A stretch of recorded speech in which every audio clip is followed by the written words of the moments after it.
అధిక పెన్షన్ను ఎంచుకునే వారి వివరాలను అప్లోడ్ చేయడానికి యజమానులకు ఈపీఎఫ్ఓ గడువును మే 31 వరకు పొడిగించింది. గతంలో కార్మిక మంత్రిత్వ శాఖ ప్రకటన ప్రకారం పెరిగిన కంట్రిబ్యూషన్లపై ఎక్కువ పెన్షన్లను ఎంచుకునే వారి వేతన వివరాలను నమోదు చేయడానికి కంపెనీలకు గడువు December 31, 2023. Retirement fund manager employees provident fund organisation EPFO యజమానులు అధిక పెన్షన్ను ఎంచుకునే వారి వేతన వివరాలను దాని డేటాబేస్లో అప్లోడ్ చేయడానికి గడువును 5 నెలల పాటు మే 31 వరకు పొడిగించింది. ఈపీఎఫ్ఓ గతంలో తన చందాదారులందరికీ అధిక కంట్రిబ్యూషన్లపై పెన్షన్ కోసం ఆప్షన్ ఉమ్మడి ఎంపికల ధృవీకరణ కోసం ఆన్లైన్ అప్లికేషన్ను జారీ చేసింది. నవంబర్ 4, 2022 నాటి సుప్రీంకోర్టు తీర్పుకు అనుగుణంగా అర్హత కలిగిన పెన్షనర్లు ఈపీఎఫ్ఓ సభ్యులకు అధిక పెన్షన్ ఎంపిక అందుబాటులోకి వచ్చింది.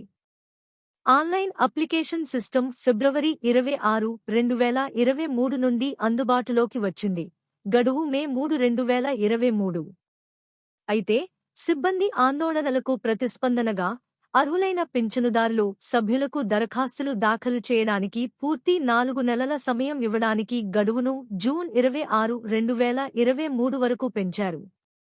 దరఖాస్తుదారులకు అదనంగా 15 రోజులు ఇవ్వబడింది మరియు ఉద్యోగులు ఆప్షన్ జాయింట్ ఆప్షన్ల ధృవీకరణ కోసం దరఖాస్తులను సమర్పించడానికి చివరి తేదీ జూలై 11, 2023 వరకు పొడిగించబడింది.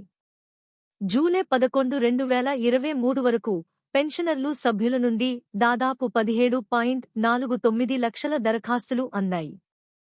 దరఖాస్తుదారు పెన్షనర్లు సభ్యుల వేతన వివరాలను అప్లోడ్ చేయడానికి గడువును పొడిగించాలని అభ్యర్థిస్తూ వ్యాపారాలు మరియు యజమానుల సంఘాల నుండి స్వీకరించిన ప్రాతినిధ్యాలకు ప్రతిస్పందనగా సెప్టెంబర్ 30, 2023 నాటికి ఆన్లైన్లో వేతన వివరాలను సమర్పించడానికి యజమానులకు మరో 3 నెలల సమయం ఇవ్వబడింది.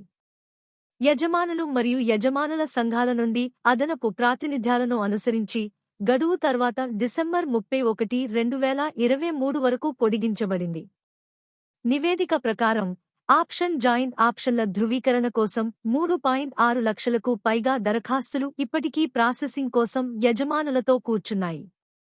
మిగిలిన దరఖాస్తులను యజమానులు నిర్వహించేలా చూసేందుకు 2024 మే 31 వరకు వేతన వివరాలను ఆన్లైన్లో అప్లోడ్ చేయడానికి యజమానులకు మరో సమయాన్ని పొడిగించేందుకు ఈపీఎఫ్ఓ యొక్క CBT central board of trustees chairman అధికారం ఇచ్చారని మంత్రిత్వ శాఖ పేర్కొంది.